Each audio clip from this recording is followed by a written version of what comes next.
Good evening. NJ well से मैं मुख्तार आलम। आप सभी का आज के हमारे इस डिजिटल एजुकेशन सेशन में स्वागत करता हूं। आज हम एक बहुत ही इंटरेस्टिंग टॉपिक के ऊपर में बात करने वाले हैं। आज जब इन्वेस्टमेंट की बात आती है तो लोगों का प्रेफरेंस म्यूचुअल फंड के तरफ बढ़ा है और उसमें भी लोग प्रेफर करते हैं कि एसआईपी के थ्रू अपना वो इन्वेस्टमेंट जर्नी स्टार्ट करें। तो आज हम एसआईपी के ऊपर में म्यूचुअल फंड के ऊपर में बात करने वाले हैं कि कैसे हम एसआईपी और म्यूचुअल फंड के थ्रू अपना वेल्थ क्रिएशन का जर्नी इजी कर सकते हैं। और हमारे साथ आज के जो स्पीकर हैं वो मिस्टर सतीश प्रभु हैं। सतीश जी की अगर मैं बात करूं तो बाय एजुकेशन ये इंजीनियर हैं और इन्होंने मैनेजमेंट में पोस्ट ग्रेजुएशन किया हुआ है। और अगर मैं इनके एक्सपीरियंस की बात करूं तो मोर देन 20 ईयर्स का इनका एक्सपीरियंस है। करंटली वो Franklin Templeton asset management company में वाइस प्रेसिडेंट है और कंटेंट हेड है, और उससे पहले वो CRISIL and stock holding corporation में काम कर चुके हैं। सतीश जी एक ब्लॉगर भी हैं और उन्होंने अंडर द टाइटल मनी की बात मोर देन 400 ब्लॉग्स लिखे हैं। और उनका ऐसा मानना है कि वेल्थ क्रिएशन अगर आपको करना है तो उसके लिए ज़्यादा पैसा इन्वेस्टमेंट करने की ज़रूरत नहीं है। अगर आप अपनी इन्वेस्टिंग बिहेवियर को कंट्रोल करते हो, मैनेज करते हो, तो कम पैसे में आप एक अच्छा वेल्थ बना सकते हैं। तो ज़्यादा डिले नहीं करते हुए मैं इनवाइट करूंगा सतीश जी को कि वो आज का जो सेशन है वो स्टार्ट करें। इन बिटवीन आपके कोई क्वेश्चन है, कंसर्न है, तो आप चैट बॉक्स में पोस्ट कर सकते हैं। सेशन के एंड में हम लोग 1 to 1 सभी क्वेश्चंस का आंसर आपको देंगे। तो Satish ji, over to you. So Mukhtar भाई, थैंक्स इनवाइट करने के लिए आज Saturday evening, and thanks to investors. आप भी आज आपका समय आपने स्पेंड किया इस इन्वेस्टर सेशन में, ताकि आप जान सके कि by how wealth creation can be made easy by investing in mutual funds. तो मेरे पास एक प्रेजेंटेशन है जो मैं अभी शेयर कर रहा हूँ। Mukhtar bhai, if you can just confirm that you are able to see my screen, I'm just sharing. Are you able to see the presentation screen? Satish ji, it is visible. You can continue. Sure. So जो presentation का title है वो है unfolding the mystery of systematic investment plans. अभी systematic investment plans या SIPs आप सभी जानते हैं, बट इसके अलावा भी कुछ सिस्टमैटिक प्लान्स होते हैं जो काफ़ी लोग जानते नहीं हैं, और इसका इस्तेमाल कैसे करते हैं इसकी भी जानकारी हम आज सेशन में लेते हैं। लेकिन मेरे सेशन का ये मकसद ये है कि देयर इज़ अ प्रॉब्लम जो हर इन्वेस्टर फेस करता है व्हेन दे इन्वेस्ट, और इसके लिए क्या सल्यूशन है। तो प्रॉब्लम्स हम अलग अलग तरीके से ये प्रॉब्लम को देखते हैं। तो हम पहले प्रॉब्लम की तरफ बढ़ते हैं, उसके बाद इसके लिए क्या सल्यूशन है और हम सल्यूशन ये क्यों इस्तेमाल करें इसके बारे में हम जानने की कोशिश करते हैं। तो पहले मैं एक दूसरे टाइप के स्लाइड्स में आपको ले जाता हूँ, जहाँ पे हम देखते हैं कि हमारा जो बाहर का माहौल है वो काफ़ी बदल चुका है। तो हम हमेशा लोगों से कहते हैं या बच्चों से भी कहते हैं कि ज़माना बदल गया है। तो किस तरीके से ज़माना बदल गया है, हम ये सब इलेक्ट्रॉनिक आइटम्स देखते हैं।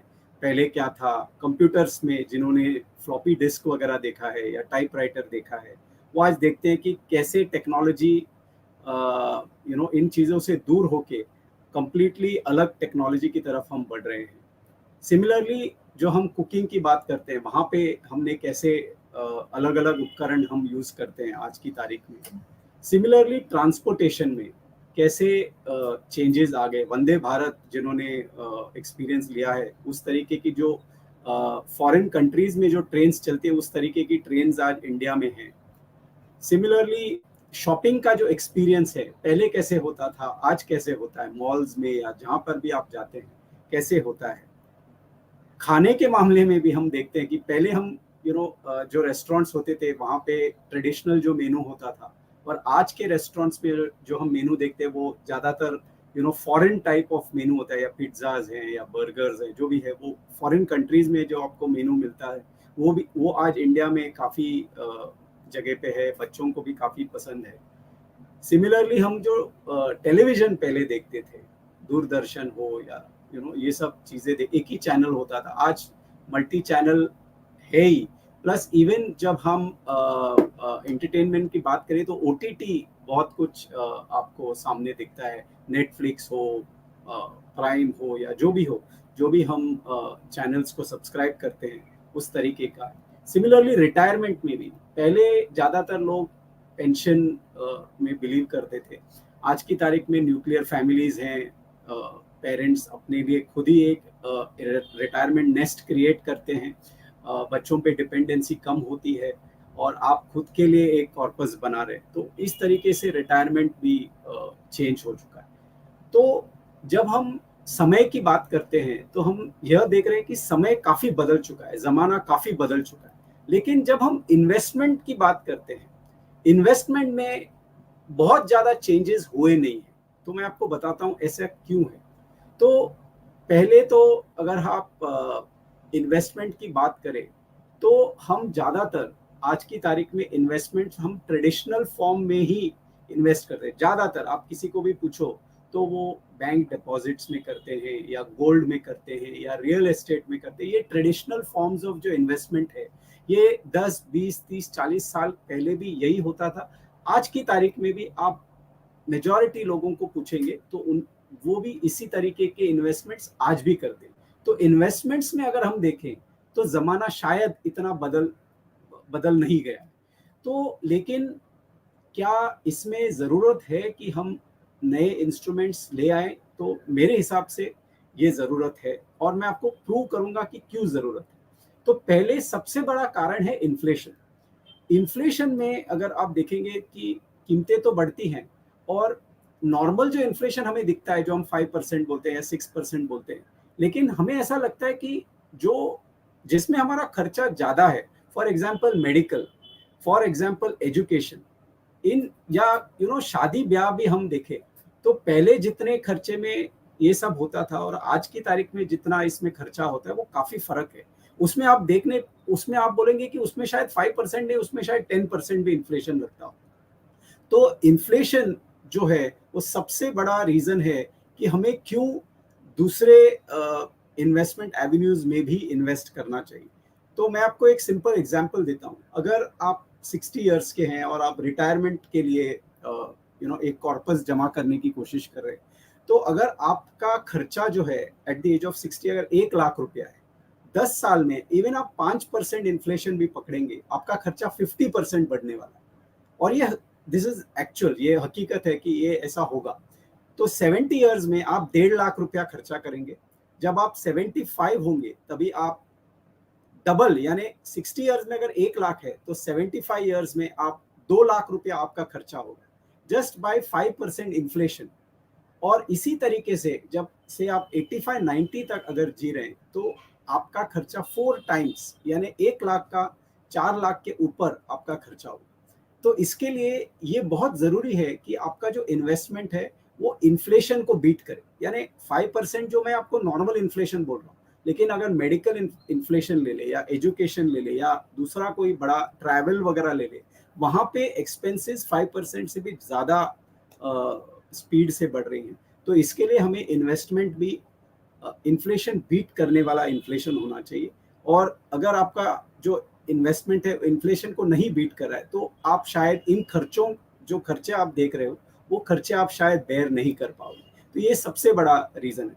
दूसरा बड़ा रीज़न है कि जो हम ट्रेडिशनल इन्वेस्टमेंट करते हैं, बैंक डिपॉजिट्स हो या जो भी हो, वहाँ पे आप जनरली देख रहे हो, जिन्होंने 90s देखे हैं, 90s में आई रिमेम्बर मेरे पिताजी हो या ग्रैंडफादर हो, उनको तभी 12% से भी ज़्यादा इंटरेस्ट मिलता था या 14% भी मिलता था या 15% भी मिलता था तभी, बिकॉज आपको इतना इंटरेस्ट मिलता था, आप दूसरे एवेन्यूज की तरफ देख नहीं रहे थे।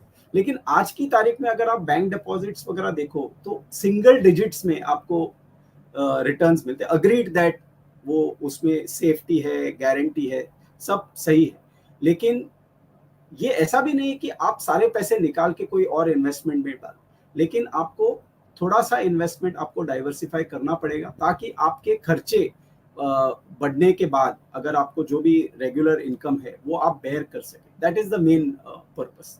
तो अगर आप रिटर्न्स देखो या इंटरेस्ट रेट्स देखो तो वो भी गिर रहे हैं, आगे जाके भी ये इंटरेस्ट रेट्स और गिरने के चांसेस है, क्योंकि जब भी कोई इकोनॉमी बड़ी होती है उसमें गवर्नमेंट का यही एम होता है कि इंटरेस्ट रेट कैसे कम करे, क्यों कम करे, ताकि जो इंडस्ट्रीज हैं उनको कैपिटल चीपर हो जाए। इंडस्ट्री को कैपिटल अगर चीप करना है तो आपको इंटरेस्ट रेट्स कम करने पड़ेंगे। तो यही एम होता है। आप आरबीआई की कोई भी पॉलिसी पढ़ो, वो कह रहे हैं कि हमें इन्फ्लेशन 4% के आसपास ही रखना है। तो 4% के आसपास रखना है तो आपके जो इंटरेस्ट रेट्स हैं वो उसी के आजू बाजू में होंगे, 5-6% जो भी।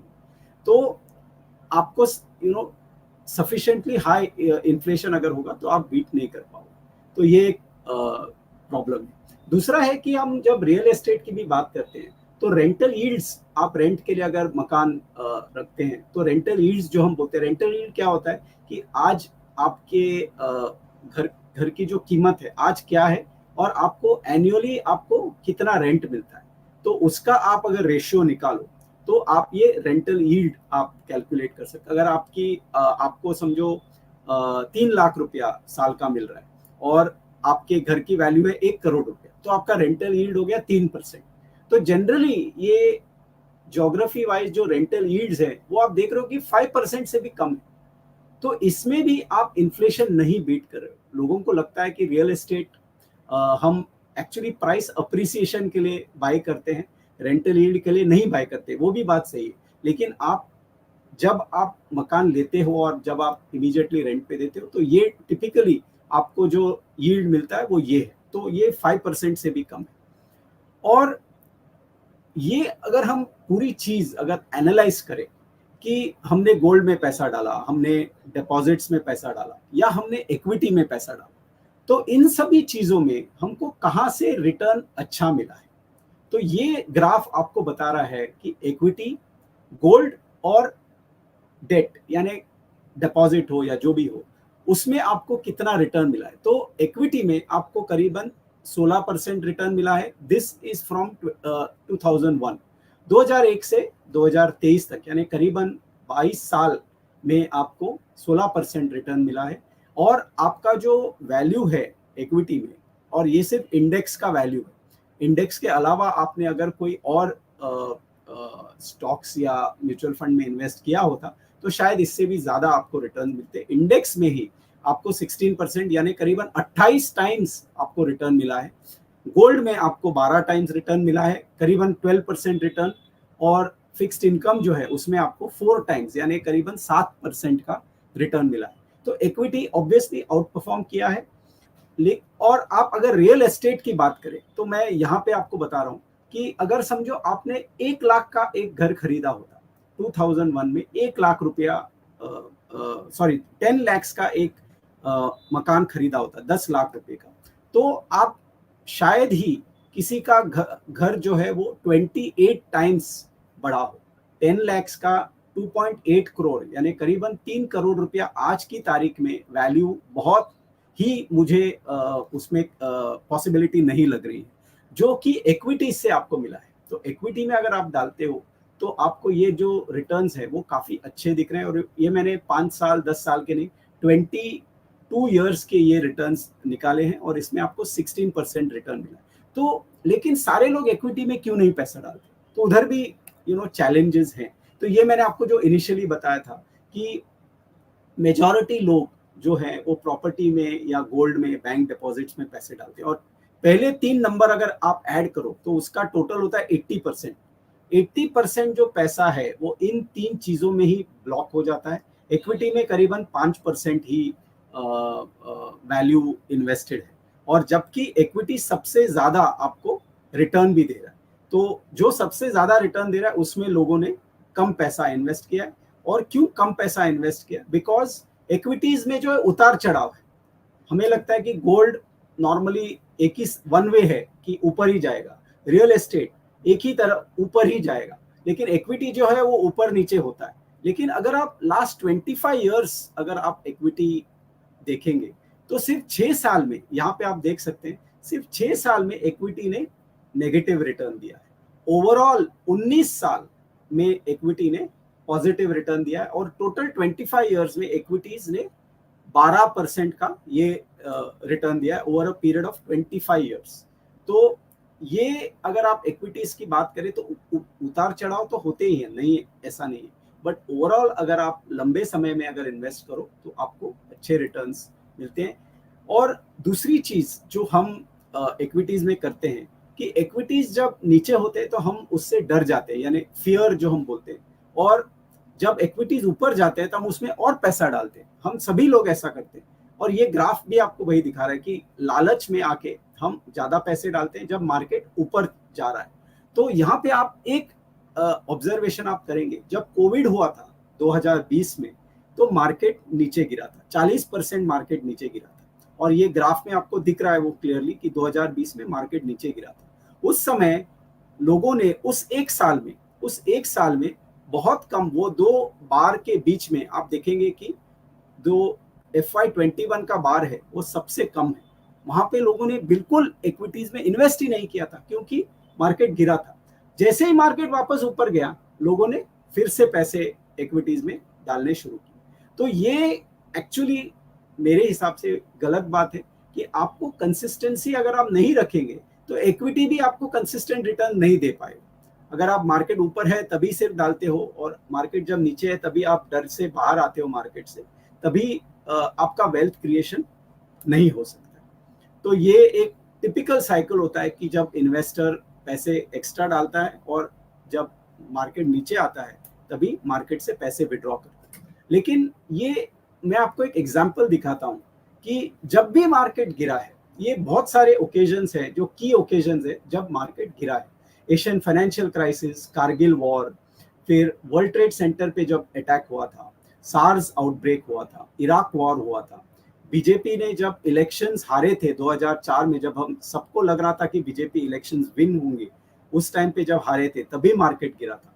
ग्लोबल फाइनेंशियल क्राइसिस 2008 में सबसे ज्यादा मार्केट गिरा था, 60% मार्केट गिरा था। उसके बाद भी काफी टाइम पे से मार्केट गिरा है। कोविड में भी 40% मार्केट गिरा था।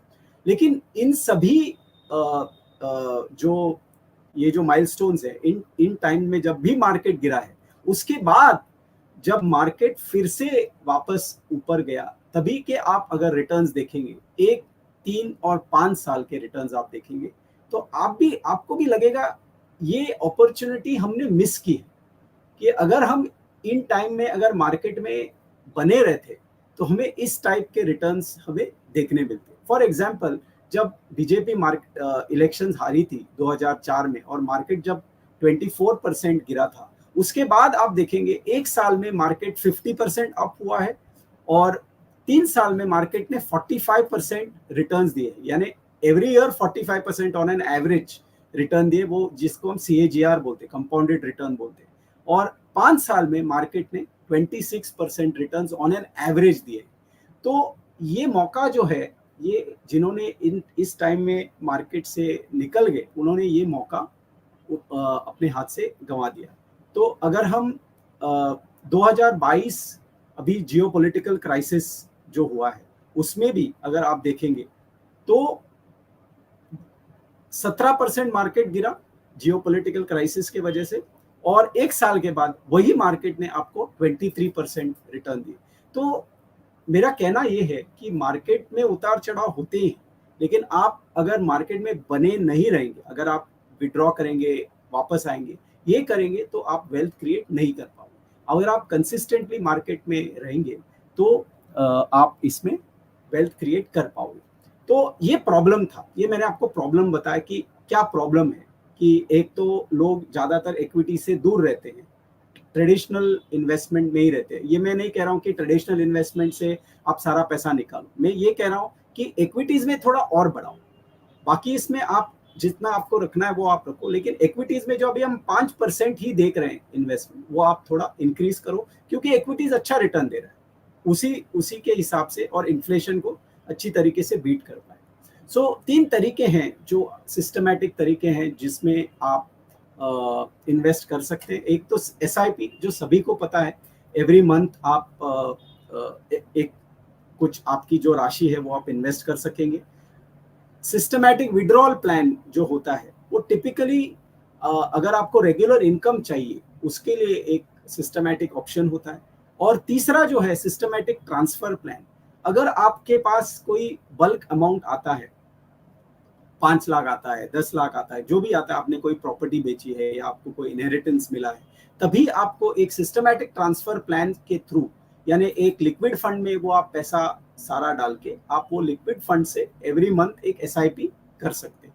सिमिलरली आपके पास अगर आपका गोल, आपको 2-3 साल के बाद आपका गोल है और उसके लिए आपके पास पैसे रेडी हैं, तभी आप वो पैसे इक्विटी से निकाल के आप डेट फंड में डाल सकते हो, ताकि आपका पैसा कम वोलेटाइल फंड में जमा करे। तो ये STP होता है, SWP और SIP। हम तीनों के बारे में अब हम डिटेल में जानकारी लेते हैं। तो SIP क्या होता है? SIP में आपके बैंक अकाउंट से पैसा म्यूचुअल फंड में मंथली फ्रीक्वेंसी पे, वीकली फ्रीक्वेंसी भी होती है, डेली फ्रीक्वेंसी भी होती है, बट जनरली पॉपुलर जो फ्रीक्वेंसी है वो मंथली फ्रीक्वेंसी है। वो मंथली फ्रीक्वेंसी के थ्रू आपका पैसा म्यूचुअल फंड में चला जाता है। Similarly systematic withdrawal plan exactly opposite है। मैंने आपको बोला रेगुलर इनकम के लिए अगर आपको पैसे चाहिए तो म्यूचुअल फंड से आपको रेगुलर इनकम मिलके आपके बैंक अकाउंट में वो पैसा चला जाएगा। टिपिकली जो रिटायरमेंट के लिए पैसे होते हैं, लोग SWP करते हैं, और सिस्टमैटिक ट्रांसफर प्लान जो मैंने आपको बताया, एक फंड से पैसा निकल के दूसरे फंड में चला जाएगा। डेट फंड से या लिक्विड फंड से इक्विटी फंड में जा सकता है, या इक्विटी फंड से डेट फंड में जा सकता है। तो दोनों तरीके से आप फंड टू फंड आप ट्रांसफर कर सकते हो, जिसको आप सिस्टमैटिक ट्रांसफर प्लान बोलते हैं। तो SIP का सबसे बड़ा एडवांटेज है रुपी कॉस्ट एवरेजिंग। तो रुपी कॉस्ट एवरेजिंग क्या होता है? आपने अगर कोई एक, आप समझो 10,000 रुपया महीने का आप कोई फंड में डाल रहे हैं, और एक महीने में NAV जो है वो 20 रुपये पे आपको मिल रही है। इसके अगर 20 रुपया NAV है तो आपको 500 यूनिट्स अलॉट होते हैं 20 रुपये के हिसाब से। 10,000 रुपया आपका SIP है। अगले महीने में अगर NAV गिर के अगर 16 रुपया होती है तो आपको कितने यूनिट्स मिलेंगे? 10,000 रुपये के लिए 625 यूनिट्स मिलेंगे। आपको टोटल यूनिट्स अभी आपके पास है 1125, 1125 यूनिट्स टोटल आपके पास जमा है।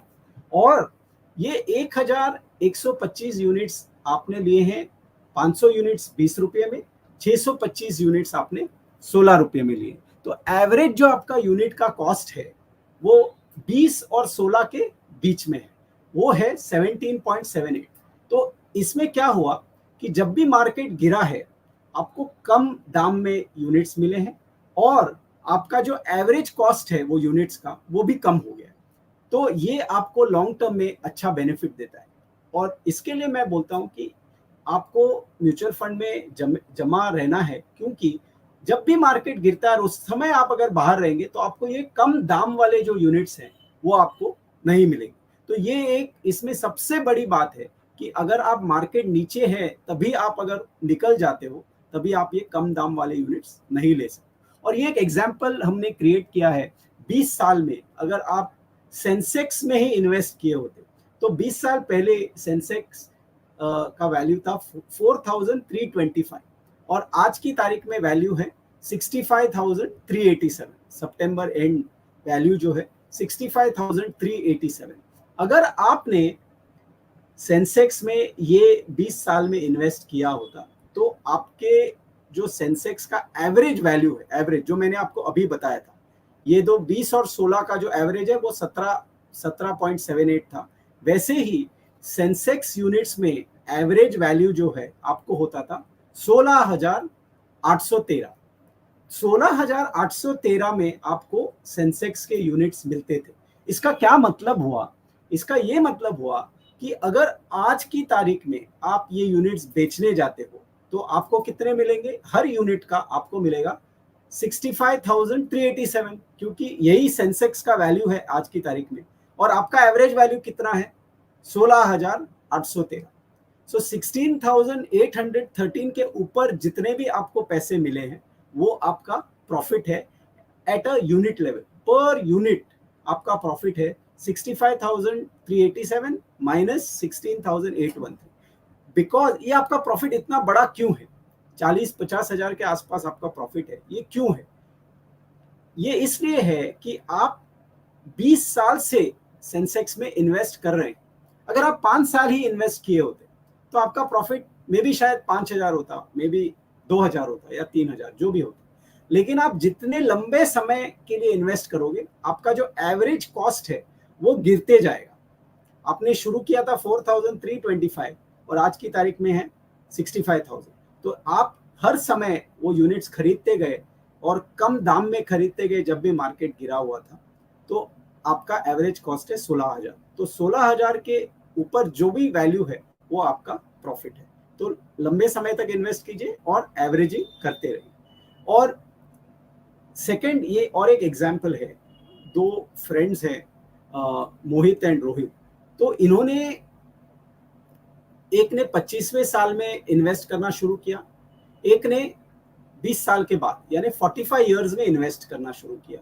मोहित ने 5,000 रुपये महीना SIP की है, 55 इयर्स तक यानी 30 साल तक मोहित ने इन्वेस्ट किया। प्रिंसिपल कितना हुआ? 18 लाख रुपया। 5,000 मल्टीप्लाइड बाय 30 इयर्स और 12 महीने, 18 लाख का प्रिंसिपल मोहित ने इन्वेस्ट किया है। रोहित ने 45 इयर्स के बाद इन्वेस्ट करना शुरू किया, लेकिन रोहित ने सोचा कि मोहित तो 18 लाख इन्वेस्ट कर रहा है, मैं भी 18 लाख इन्वेस्ट करूंगा, मेरे पास 10 ही साल पड़े हैं, तो 55 इयर्स में दोनों को रिटायर होना है, तो 10 साल में अगर मुझे 18 लाख जमा करने हैं तो मैं 15,000 रुपया महीने का इन्वेस्ट करूंगा। तो रोहित ने 15,000 रुपीज इन्वेस्ट किए, मोहित ने 5,000 रुपीज इन्वेस्ट किए। लेकिन इसके बावजूद भी अगर आप रिटर्न्स देखेंगे दोनों के, तो अगर हम इक्विटी फंड की बात करते हैं और 12% अज्यूम करते हैं कि रिटर्न्स मिले होंगे, तो 12% के हिसाब से मोहित को मिलते हैं 1.76 करोड़ रुपीस यानी करीबन 2 करोड़ रुपए, और रोहित को मिलते हैं सिर्फ 35 लाख रुपए। दोनों ने इन्वेस्ट किए 18 लाख, लेकिन एक को मिले करीबन 2 करोड़, एक को मिले करीबन 35 लाख। क्यों मिला? क्योंकि समय जो था दोनों का अलग अलग था। तो हम ये कहते हैं कि लंबे समय के लिए आप इन्वेस्ट करोगे और कम पैसे भी इन्वेस्ट करोगे तो भी आपके रिटर्न्स आपको अच्छे मिलेंगे। तो इसमें और एक आप देखिए कि हम बोलते हैं कि सेफ्टी की तरफ भी हम बढ़ते हैं, लेकिन आप सारे पैसे अगर सेफ्टी की तरफ रखेंगे तो आपका जो कॉर्पस है वो उतना ही कम होगा। यहाँ पे आप 8% के रिटर्न्स अगर देखेंगे, मोहित के 8% में अगर इन्वेस्ट किए होते तो 75 लाख ही मोहित को मिलते, लेकिन 12% पे इन्वेस्ट करते, इक्विटीज में इन्वेस्ट करते, तो उनका जो रिटर्न है वो 1 करोड़ एक्स्ट्रा मिला है, 1.76 करोड़ मिला है, और 8% में सिर्फ 75 लाख मिला है। तो ये आप ध्यान रखिए कि आप रिस्क फ्री या आपको रिस्क कम लेना है, विच इज फाइन, बट आप सारे पैसे अगर कम इंटरेस्ट, कम रेट ऑफ रिटर्न में रखेंगे तो आपका जो फाइनल कॉर्पस है वो भी कम होगा, और वो शायद सारा कॉर्पस आप इन्फ्लेशन नहीं बीट कर पाएगा। और एक आपको एक सिस्टमैटिक प्लान में और एक चीज इंपॉर्टेंट है कि लोग नॉर्मली क्या करते हैं, नॉर्मली स्टैंडर्ड SIP में पैसा रखते हैं और शायद लंबे समय तक भी रखते हैं। तो ये आप देखेंगे 25 ईयर रिटर्न है निफ्टी का, और आपने अगर 25,000 रुपीज निफ्टी में डाले होते हर महीने के लिए तो 75 लाख जमा होते 25 साल के लिए, और आपका कॉर्पस करीबन 5 करोड़ रुपया हो जाता। 5 करोड़ कॉर्पस होता था 25 साल में अगर आप 25,000 पर मंथ इन्वेस्ट करेंगे, और रिटर्न आपका 13% जो आपको ग्रीन बॉक्स में दिख रहा है। लेकिन बहुत ही कम लोग स्टेप अप करते हैं। और मैं क्यों स्टेप अप करने की बात करूं, एक तो हमारी जो आमदनी है वो थोड़ी थोड़ी बढ़ती रहती है, मे बी 5%, मे बी 10%, आपको जितना चाहे। तो जो इन्वेस्टर 25,000 से शुरू करता है और हर साल में 10% बढ़ाता है SIP का अमाउंट, यानी स्टेप अप करता है, उनका जो कॉर्पस है वो 5 करोड़ नहीं 11 करोड़ के आसपास उनको कॉर्पस मिलता है। यानी कॉर्पस डबल हो जाता है जब आपका SIP जो है वो स्टेप अप करते हैं। और आप इन्वेस्ट कितना करते हो? करीबन 3 करोड़ रुपए। 3 करोड़ रुपए आप इन्वेस्ट करते हो और आपको करीबन 11 करोड़ रुपया आपको ये 25 साल में मिलते हैं। तो आप डिफरेंस देख सकते हैं कि 5 करोड़ और 11 करोड़ में कितना डिफरेंस है, और स्टेप अप का क्या बेनिफिट है, क्योंकि आप सारा पैसा इकट्ठा तो नहीं डालते हो, हर महीने ही डालते हो। आपकी आमदनी तो बढ़ती है, तो 10% कीजिए, 5% कीजिए, जो भी आपको ठीक लगे। लेकिन ये एक जो प्रिंसिपल है स्टेप अप वाला, अगर ये आप भूलते हैं तो आपका जो कॉर्पस है वो आपको उतना बड़ा नहीं दिखेगा जितना आप कर सकते हो। फिर आप पीछे देखोगे, 10-20 साल पीछे देखोगे, आपको लगेगा अरे ये इक्विटी मार्केट इतना बढ़ गया और मैंने ये मौका मिस कर दिया। तो आपको बाद में ऐसा नहीं लगना चाहिए कि आपने मौका मिस किया। ये एक तरीका है, बहुत लोग मिस करते हैं इसको, बहुत लोग स्टेप अप नहीं करते हैं एसआईपी। तो आप मत भूलिए कि आप अगर लंबे समय तक कोई कॉर्पस आप जमा करें तो सिस्टमैटिक प्लान में स्टेप अप करना ना भूलिए ताकि आपका कॉर्पस बढ़े। अभी हम बढ़ते हैं एसडब्ल्यूपी की तरफ, जिसको हम एक वेल्थ एक्यूमुलेशन होता है, एक वेल्थ डिक्यूमुलेशन होता है। यानी आपने कॉर्पस जमा किया है, वो आपको पूरे आपके रिटायरमेंट के समय के लिए आपको रेगुलर इनकम देगा। तो टिपिकली हम क्या बोलते हैं कि ये मैं टेबल आपको एक्सप्लेन करता हूँ। टिपिकली हम क्या बोलते हैं कि अगर आपने एक कॉर्पस समझो 8% देने वाले इंस्ट्रूमेंट में रखा है, इंस्ट्रूमेंट आपको या फंड आपको 8% रिटर्न देता है, तो आपका जो विड्रॉल रेट है वो 8% से भी कम होना चाहिए। टिपिकली 50% आप समझ लीजिए विड्रॉल रेट होना चाहिए, ताकि आपके पास कोई इमरजेंसी के लिए भी कॉर्पस जमा रहे। नहीं तो क्या होगा, ये कॉर्पस पूरा का पूरा इरोड हो जाएगा, यानी आपको जितना इनकम आ रहा है उतना ही पैसा आप विड्रॉ कर रहे हैं। ऐसा नहीं होना चाहिए। आपको अगर 8% रिटर्न मिल रहे हैं तो आप 4% विड्रॉ कीजिए, आपको 10% रिटर्न मिल रहे हैं तो 5% विड्रॉ कीजिए, आपको 12% रिटर्न मिल रहे हैं तो 6% विड्रॉ कीजिए। तो जो आधा पैसा है वो आप इमरजेंसी के लिए रखिए ताकि वो कॉर्पस बढ़े। अभी हम शुरू करते हैं, आपके पास कॉर्पस कितना था? आपके पास समझो शुरू से कॉर्पस था 1.5 करोड़ रुपया, 1.5 करोड़ का कॉर्पस था। आपको रिटर्न मिलता है 8%, आपने विड्रॉल रेट रखा है 4%। 4% यानी क्या? 1.5 करोड़ पे 4% होता है 6 लाख रुपया। 6 लाख रुपया अगर आप विड्रॉ करते हो, कॉलम सी अगर देखेंगे 6 लाख रुपया यानी महीने के 50,000 रुपए अगर आप विड्रॉ करते हैं तो आपका विड्रॉल रेट है 4%, आपका जो एक्यूमुलेशन रेट है यानी rate of return of the fund is 8%। तो आपको 10 साल में आप विड्रॉ करते हैं 60 लाख रुपए। लेकिन बिकॉज आपने सारे पैसे विड्रॉ नहीं किए हैं, आपने 8% रिटर्न मिलने के बावजूद भी 4% ही विड्रॉ किया है, आपके खाते में 1.5 करोड़ से बढ़कर 10 साल के बाद आपका कॉर्पस होता है 2.4 करोड़। आप सोचिए, 1.5 करोड़ से आपने हर महीने 50,000 रुपया विड्रॉ किए, फिर भी आपका कॉर्पस बढ़ के हो गया है 2.4 करोड़। तो आपको टोटल रिटर्न जो मिले थे वो 1.5 करोड़ आपको मिले थे, उसमें से 60 लाख आपने विड्रॉ किए और आपको फाइनल गेन्स जो मिले हैं वो 90 लाख रुपए मिले। यानी 1.5 करोड़ पे 90 लाख आप लगाएंगे तो 2 करोड़ 40 लाख रुपए होगा। तो आप 10 साल के बाद भी आप देखेंगे तो आपका कॉर्पस बढ़ जाएगा। यही अगर विड्रॉल रेट आप 5% करते हो, अगर आप 5% करते हो तो 5% के हिसाब से आप 6 लाख के बजाय 7.5 लाख विड्रॉ करोगे। 7.5 लाख अगर आप विड्रॉ करेंगे तो आपको end of the 10 years 2.4 crore के बजाय शायद 2.3 करोड़ होगा या 2 करोड़ होगा या उससे भी थोड़ा कम होगा अभी तो। लेकिन अगर आप पूरे के पूरे 8% विड्रॉ करोगे तो आपका कॉर्पस जो है वो 1.5 करोड़ का 1.5 करोड़ ही रहेगा, सेम टू सेम रहेगा। लेकिन इसमें एक रिस्क है कि जिस साल में मार्केट गिरता है उस साल में आपको 1.5 करोड़ उससे भी कम हो जाएगा। तो ये एक इसमें आपको ध्यान रखना है कि आप जितने आपको रिटर्न्स मिलते हैं उससे आपको 50% आप विड्रॉ कीजिए। 8% रिटर्न मिल रहा है तो 4% कीजिए, 10% मिल रहा है तो 5% कीजिए, 12% मिल रहा है तो 6% कीजिए। तो ये आप करेंगे तो आपको अच्छा खासा मंथली आपको कैश विड्रॉल कर सकते हैं। तो ये SWP का एक बहुत ही अच्छा फीचर है जो आपको दूसरे इंस्ट्रूमेंट्स में शायद नहीं मिलेगा, क्योंकि आपने इक्विटी फंड से जमा करके एक अच्छी खासी राशि बनाई है और इससे आपको रेगुलर आप विड्रॉ भी कर सकते हैं। इसमें काफ़ी सारे टैक्स बेनिफिट्स भी हैं जो आपके टैक्स कंसल्टेंट आपको बता पाएंगे।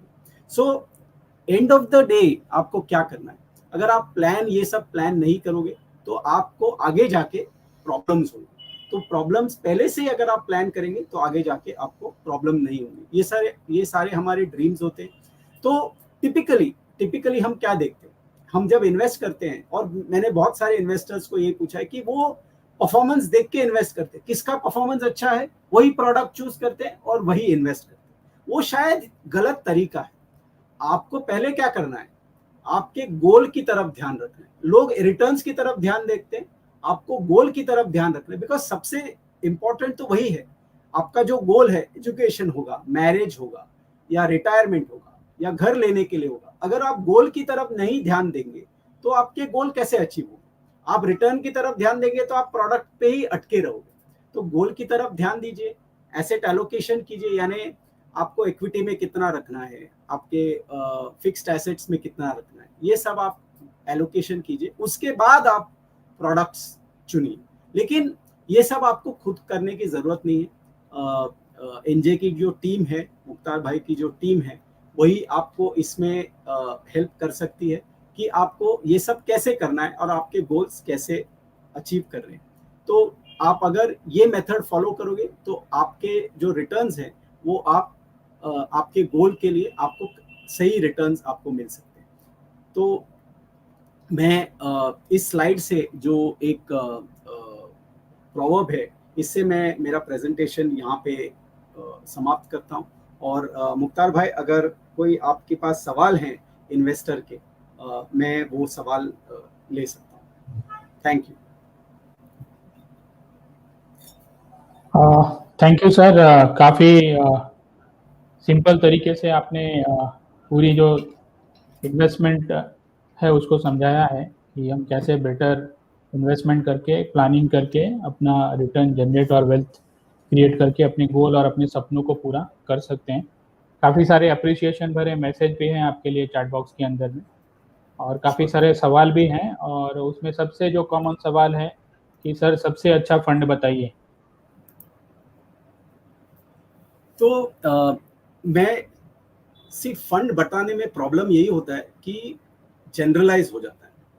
There is nothing called one size fits all. Mukhtar भाई के लिए जो फंड्स हैं और सतीश प्रभु के लिए जो फंड्स है वो अलग अलग हो सकते हैं, क्योंकि हमारी ज़रूरतें अलग है और हमारे रिस्क का जो पैटर्न है, रिस्क टेकिंग कैपेसिटी है, वो हमारी और आपकी अलग हो सकती है। और मैं आपको एक एग्जांपल दे सकता हूँ। एक्विटी अगर हम देते हैं तो टिपिकली एक्विटी में इन्वेस्टमेंट होराइजन होना चाहिए 5 साल के ऊपर, और उसमें भी लार्ज कैप फंड्स होते हैं, मिड कैप होते हैं, स्मॉल कैप होते हैं।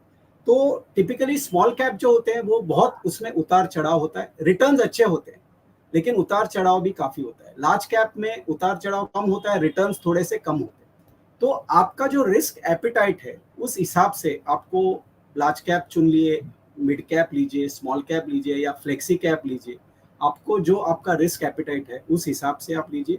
और अगर आपका रिटायरमेंट अगर गोल है तो आपको कोई हाइब्रिड फंड लेना होगा, जैसे बैलेंस्ड एडवांटेज फंड्स होते हैं, उस तरीके के फंड्स होते हैं। तो आपके जो नीड्स है वो आप आपके फाइनेंशियल एडवाइजर से बात करके उस हिसाब से आपको प्रॉपर एसेट एलोकेशन करके, आपके गोल्स भी, कोई 3 साल का गोल होगा, 10 साल का गोल होगा, 20 साल का गोल होगा, उस हिसाब से आपको वो फंड्स का एक पैकेज आपको चूज करना है। परफेक्ट कहा सतीश सर ने कि आज का जो अपना सेशन है, हम लोग जो बात कर रहे हैं पर्सनल फिनांस के ऊपर में बात कर रहे हैं। और पर्सनल फिनांस में जो आपका जो पहला ही वर्ड है वो पर्सनल है, तो सबके लिए वो पर्सनल होता है। तो आपको जिन्होंने यहाँ पे बुलाया है, जो भी आपके दोस्त हैं, फाइनेंशियल डिस्ट्रीब्यूटर हैं, उनके थ्रू बैठ करके इम्पॉर्टेंट ये है कि आप अगर अभी एग्जिस्टिंग इन्वेस्टमेंट कर रहे हैं तो आपके पोर्टफोलियो का रिव्यू इम्पॉर्टेंट है। कि हो सकता है कि आप मल्टीपल जगह पे इन्वेस्टमेंट कर रहे हैं, तो सबसे पहले काम तो क्या है कि आपको अपने एग्जिस्टिंग पोर्टफोलियो का रिव्यू कराना है, जिससे आपके जो डिस्ट्रीब्यूटर हैं, आपके दोस्त जिन्होंने आपको यहाँ पे बुलाया, उनको आइडिया आएगा कि आपके लिए बेस्ट कौन सा है। तो सबके लिए अलग है, और जो आपसे क्लोज कांटेक्ट में है, आपके फाइनेंशियल डिस्ट्रीब्यूटर, आपके फाइनेंशियल डॉक्टर, वो आपको बेहतर जो है आपके लिए बेस्ट स्कीम दे सकते हैं।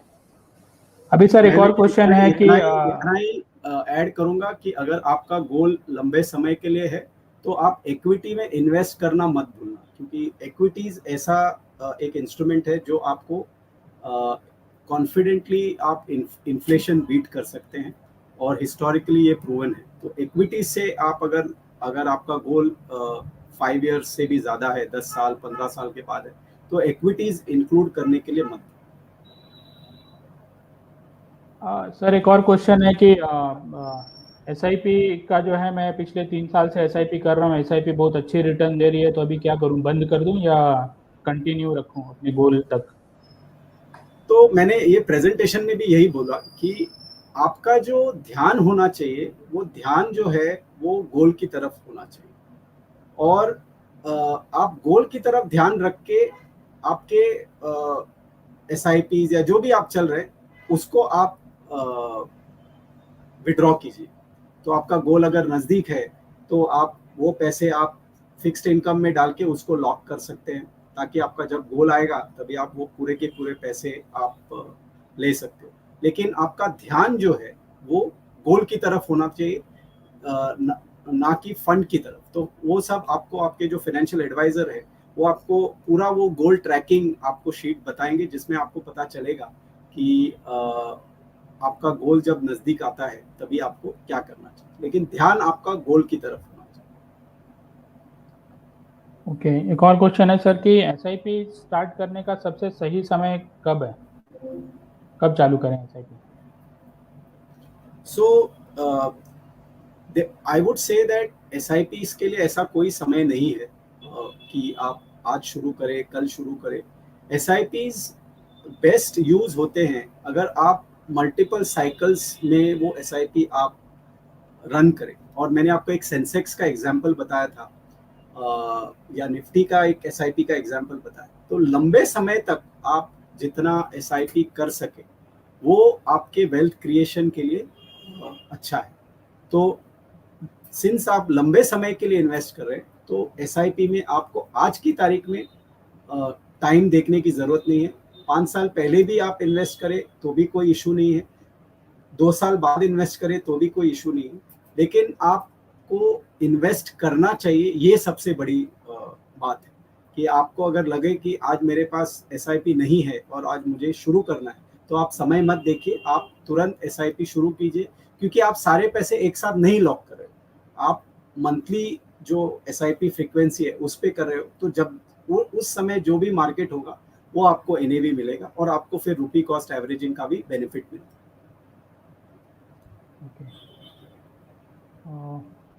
एक और क्वेश्चन है, मैं उसका सर आंसर दे देता हूँ कि क्वेश्चन है कि SIP या म्यूचुअल फंड के अगेंस्ट में हम लोन ले सकते हैं क्या? तो हाँ, बिल्कुल ले सकते हैं।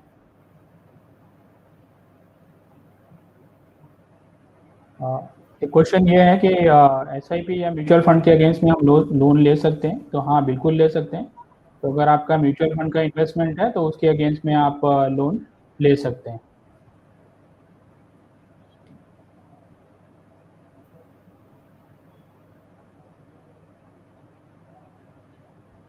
सर एक और इंटरेस्टिंग क्वेश्चन है कि मेरा गोल तो बड़ा है सर, लेकिन उतना पैसा नहीं है, तो गोल कैसे अचीव करूं SIP के थ्रू? सो वो तो कहते हैं कि जितनी चादर है उतना ही आप पैर फैला सकते हो। तो आपको गोल अगर आपका बहुत बड़ा है तो आपको गोल का जो समय है वो आप और बढ़ा सकते हो। 2 उसमें ऑप्शंस है। एक तो अगर आपका गोल 5 साल में है और आपको लग रहा है कि आप 5 साल में वो पूंजी जमा नहीं कर पाओगे, तो गोल को 7 साल पे लाइए या 8 साल पे लाइए, समय लंबा कीजिए। या फिर आपको गोल को कंप्रेस करना पड़ेगा, आपको गोल जितना आप जमा कर सके उतने में आपको वो गोल लेना पड़ेगा। फॉर एग्जाम्पल आपको समझो 2 बेडरूम का घर लेना है या 3 बेडरूम का घर लेना है, और आपको लग रहा है कि उस समय तक आप उतना पैसा नहीं जमा कर पाओगे, तो आपको शायद 2 बेडरूम का लेना पड़ेगा इंस्टेड ऑफ 3 बेडरूम। या फिर आप और 2 साल के बाद आप वो घर लीजिए ताकि आप वो अमाउंट आप जमा कर सकें। परफेक्ट है सर। और एक और जो सर ने प्रेजेंटेशन में भी आप लोगों से शेयर किया, जो टॉपअप वाली उन्होंने बात की कि आप एक SIP चालू करिए और उसको हर साल आप एक सर्टेन अमाउंट से एटलीस्ट 10% से बढ़ाइए, तो बड़े गोल को आप एक छोटे SIP से सिस्टमेटिकली अचीव कर सकते हैं। सर SWP ये तो मैं बोलूंगा कि हर एक इन्वेस्टर को करना चाहिए, तो इसमें अगर आपके जो टॉपअप है उसमें आप एडिशनल गोल्स भी आप अचीव कर सकते हैं। तो आपने अगर 5 गोल्स के बारे में सोचा है, आप टॉपअप करेंगे तो आप शायद 6 या 7 गोल अचीव कर पाएंगे। तो ये एक ब्यूटी है टॉपअप एसआईपी की। सर SWP सिस्टमैटिक विड्रॉल के बारे में भी कुछ लोग जानना चाहते हैं, तो उसके बारे में अगर आप ब्रीफ में थोड़ा बताएंगे तो अच्छा रहेगा। तो सिस्टमैटिक विड्रॉल जो होता है वो एग्जैक्टली एसआईपी के ऑपोजिट होता है। एसआईपी में आप पैसे जमा करते हैं कॉर्पस बढ़ाने के लिए, वेल्थ एक्यूमुलेट करने के लिए, और एसडब्ल्यूपी जो है वो आपने कॉर्पस जमा करने के बाद आपको अगर रेगुलर इनकम चाहिए तो उसके लिए आप एसडब्ल्यूपी में आप पार्टिसिपेट कर सकते हो। आप एक अमाउंट फिक्स कर सकते हो, आपको महीने के 10,000 चाहिए या 20,000 चाहिए, तो आपके फाइनेंशियल प्लानर जो है वो आपको वो कैश फ्लो एक स्टेटमेंट आपको बता सकते हैं कि अगर ये फंड जो मैंने आपको बोला कि एक एग्जांपल मैंने दिया था 8% अगर फंड रिटर्न दे रहा है और आपका विड्रॉल रेट जो है वो 8% से कम होना चाहिए, यानी 4% अगर है, तो आपको फंड के उतार चढ़ाव में आपको कोई दिक्कत नहीं आएगी। तो आप ये याद रखिए कि फंड के रिटर्न से कम आपका विड्रॉल रेट होना चाहिए और इसमें आपको रेगुलर रिटर्न मिल सकते हैं। और अगर आपकी अच्छी खासी कॉर्पस है तो आपको ये रिटायरमेंट पूरे आपके जो 20-30 साल का रिटायरमेंट पीरियड होगा उसमें आपको अच्छे रिटर्न मिल सकते हैं। सेकेंड मेजर एडवांटेज इसमें ये भी है कि ये टैक्स एफिशिएंट भी है कि इसमें आपको जो टैक्स लगता है, टिपिकली क्या होता है कि ट्रेडिशनल इन्वेस्टमेंट्स में जब आप रेगुलर विड्रॉल करते हो पूरा का पूरा अमाउंट जो होता है वो टैक्सेबल होता है। इसमें पूरा का पूरा अमाउंट टैक्सेबल नहीं होता है, सिर्फ कैपिटल गेन्स जो होंगे वो आपको उसके लिए टैक्सेबल होंगे। और अगर आप जो हाइब्रिड टाइप स्ट्रक्चर अगर लेंगे तो उसमें भी आपको और टैक्स एफिशिएंसी मिल सकती है। तो इसमें डबल बेनिफिट है, एक तो रेगुलर इनकम आपको मिलेगा और सेकंड आपको टैक्स एफिशिएंसी भी मिलेगा। एक और क्वेश्चन है सर कि lump sum which one is better, lump sum और रेगुलर इन्वेस्टमेंट? मैं तो बोलूँगा अगर आप इक्विटीज में इन्वेस्ट करेंगे तो रेगुलर इज ऑलवेज बेटर। अगर आपके पास लमसम पैसा आता भी है तभी आप उस पैसे को एक लिक्विड फंड में आप रखिए और वो लिक्विड फंड से आप मे बी 5-6 महीने तक एवरी मंथ एक छोटी छोटी अमाउंट आप इक्विटी फंड में ट्रांसफर कीजिए, क्योंकि इकट्ठा आप कोई भी टाइम पे अगर मार्केट में इन्वेस्ट करते हैं तो देयर इज अ रिस्क। तो वो रिस्क कम करने के लिए आप वो अमाउंट डिवाइड कर दीजिए, एक लिक्विड फंड में डाल के आप उसको एसटीपी के थ्रू आप मार्केट में इन्वेस्ट कर सकते हैं। ओके, एक और क्वेश्चन है सर, उसका आंसर मैं दे देता हूँ कि एक बार मैंने, क्वेश्चन ये है कि मैंने एक एसआईपी चालू की है 10,000 की और उसको मैं टॉपअप करता हूँ 5,000 से नेक्स्ट 6 मंथ के लिए, तो वापस मैं 10,000 पे आ सकता हूँ क्या? तो एकदम बिल्कुल आ सकते हैं आप, कभी भी जो टॉपअप वाला जो अमाउंट है उसको बढ़ा सकते हैं, घटा सकते हैं, सब एक क्लिक पे होता है, पूरा का पूरा जो अपना प्रोसेस है ऑनलाइन है। तो मान लेते हैं कि आज आपने एसआईपी चालू की और 2 साल के बाद आपको लगता है कि नहीं अभी आपको अमाउंट कम करना है या टॉपअप कम करना है, तो एनी टाइम इन बिटवीन आप कम कर सकते हैं।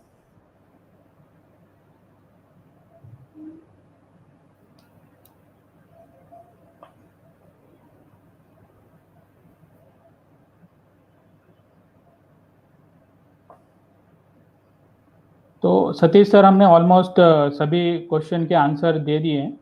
थोड़ा सा एक क्वेश्चन एक रह गया अपना, टैक्स के ऊपर में एक क्वेश्चन आया है कि टैक्सेशन कैसे डिफरेंट रहता है अपना एफडी और म्यूचुअल फंड का, म्यूचुअल फंड में जो इक्विटी वाले स्कीम या हाइब्रिड वाले होते हैं वो। इक्विटी फंड में आपको जो टैक्सेबिलिटी है वो अगर आप 1 साल के पहले अगर विड्रॉ करते हो तो आपको 15% short term capital gains tax आपको पड़ेगा, और अगर 1 साल के बाद आप अगर विड्रॉ करते हो तो जो कैपिटल गेन होगा उस पर आपको 10% long term capital gains tax लगेगा। और उसमें भी अगर आपका कैपिटल गेन्स जो है वो 1 लाख से कम है, 1 लाख से कम अगर कैपिटल गेन्स है तो आपको नील टैक्स, यानी there is no tax on that.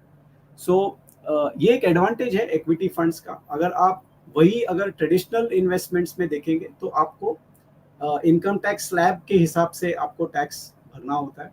और जो इक्विटी ओरिएंटेड फंड्स होते हैं जिनमें इक्विटी टैक्सेशन, जो हाइब्रिड फंड्स भी काफ़ी सारे हैं, for example balanced advantage funds वगैरह होते हैं जिनमें आपको इक्विटी टैक्सेशन मिलेगा, वो भी इसी तरीके से चलेगी। तो लेस देन 1 ईयर में 15%, मोर देन 1 ईयर में 10%, और उसमें भी 1 लाख के नीचे अगर आपका कैपिटल गेन्स है तो उसमें आपको टैक्स भरने की ज़रूरत नहीं। तो ये टैक्स एडवांटेजेस हैं इक्विटी फंड्स। ओके, एक और क्वेश्चन है कि मैंने एसआईपी चालू किया था और पैसे की ज़रूरत है तो विड्रॉ कर लिया था, क्या मैंने जो विड्रॉ अमाउंट किया था उसको बाद में मेरे पास में पैसा है तो एडिशनल इन्वेस्ट कर सकता हूँ क्या? तो बिल्कुल कर सकते हैं। आपने कभी भी पैसा उठाया है तो आप उसको टॉप अप एनी टाइम कर सकते हैं। यस। एक और सर क्वेश्चन है कि ईएलएसएस फंड में हम लॉन्ग टर्म के लिए इन्वेस्टमेंट कर सकते हैं क्या? हाँ जी, बिल्कुल कर सकते हैं। 3 साल का लॉक इन होता है ईएलएसएस फंड्स में, लेकिन मैं तो बोलूँगा इक्विटी फंड्स जो होते हैं वो टिपिकली आप लॉन्ग टर्म के लिए ही रखिए। 3 साल लॉक इन भले हो, आप उसको at least 5 years, at least 5 to 7 years के लिए आप रखिए, ताकि आपको वेल्थ क्रिएशन का मौका मिले।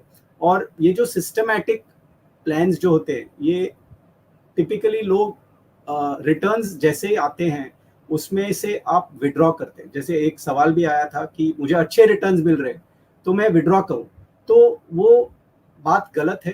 क्योंकि अगर हम कोई भी लाइफ में भी हम देखें कि बच्चा जब बड़ा होता है तो सडनली कुछ वो चीज़ें नहीं करता है, वो एक स्टेज होता है कि वो चलने लगेगा या बोलने लगेगा या दौड़ने लगेगा, जो भी करेगा वो एक स्टेज होता है। सिमिलरली हम पढ़ाई जब करते हैं तो हम डायरेक्टली ग्रेजुएट नहीं होते, 5th में जाते हैं, 6th में जाते हैं, 10th में जाते हैं, 12th में जाते हैं, वैसे सब आगे सिस्टमैटिकली होता है। तो इन्वेस्टमेंट में भी अगर आप सिस्टमैटिक तरीका रखो और ग्रीड और फियर यानी डर और लालच को आप उसमें से बाहर रखो और गोल्स की तरफ ध्यान दो, तो ही आप अच्छी खासी पूंजी आप जमा कर सकते हो। इसमें वॉरेन बफेट का एक एग्जाम्पल है कि उन्होंने मेरे हिसाब से कुछ 11 या 15 साल से उन्होंने इन्वेस्टमेंट करना शुरू किया था, लेकिन आज वो $100 बिलियन से भी ऊपर उनका नेटवर्थ है। लेकिन उनका जो नेटवर्थ है वो मेजॉरिटी जो नेटवर्थ है वो 50th ईयर के बाद ही उनको मिला है। तो क्यों मिला है? क्योंकि वो लंबे समय के इन्वेस्टर हुए हैं और आज सब लोग उनका रिस्पेक्ट करते हैं। और वो सबसे उनका एक ही फेवरेट वर्ड होता है, हमेशा बोलते हैं, वो है पेशेंस। कि आप अगर पेशेंस दिखाएंगे तो ही आप एक अच्छा इन्वेस्टर आप बन सकते हो। तो ये बहुत इम्पोर्टेंट है। एक और सर क्वेश्चन है, वो मैं ले लेता हूँ कि फॉरेन मार्केट में इन्वेस्टमेंट करने के लिए म्यूचुअल फंड की स्कीम्स हैं क्या? तो हाँ जी, बिल्कुल है। आज अलग अलग कंट्रीज में इन्वेस्टमेंट अगर आपको यूएस करना है, चाइना करना है, ब्राज़ील करना है, या कुछ स्कीम्स ऐसे भी हैं जो ग्लोबल इन्वेस्टमेंट करती हैं, तो बहुत सारे स्कीम्स वैसे अवेलेबल हैं, उनमें आप इन्वेस्टमेंट कर सकते हैं।